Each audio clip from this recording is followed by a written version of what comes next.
Hello everyone, welcome to my first mini blog.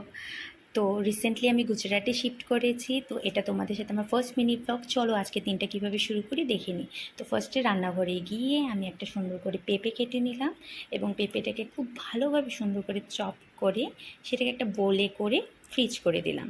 তারপরে হলো রান্নার জন্য আজকে পালং শাক নিয়ে নিয়েছি এবং পালং শাকটাকেও খুব সুন্দরভাবে কেটে তারপরে স্যালাডের জন্য আমি শসা, টমেটো, পেঁয়াজ, লেবু সেটাকেও খুব সুন্দরভাবে আমি ছোট ছোট করে চপ করে নিয়ে তারপর আমি চলে গেলাম পালং শাকটা রান্না করার জন্য। তো পালং শাকটা রান্না করার জন্য আমি ফোড়ন দিয়ে পালং শাকটাও বসিয়ে দিয়েছি। এদিকে আমার ভাতও হয়ে গিয়েছে আর এদিকে আমি করে নিয়েছি ভাজা।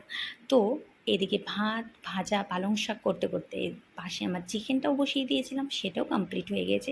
ভাত ঘুম দিয়ে তারপরে আমি যখন ঘুম থেকে উঠি দেখি যে এখন 7টা 19 বাজে আর এখানে তো রোদ ডোবে 8টার সময়। আর এইভাবেই আজকে আমার দিনটা শেষ হলো। Thank you so much.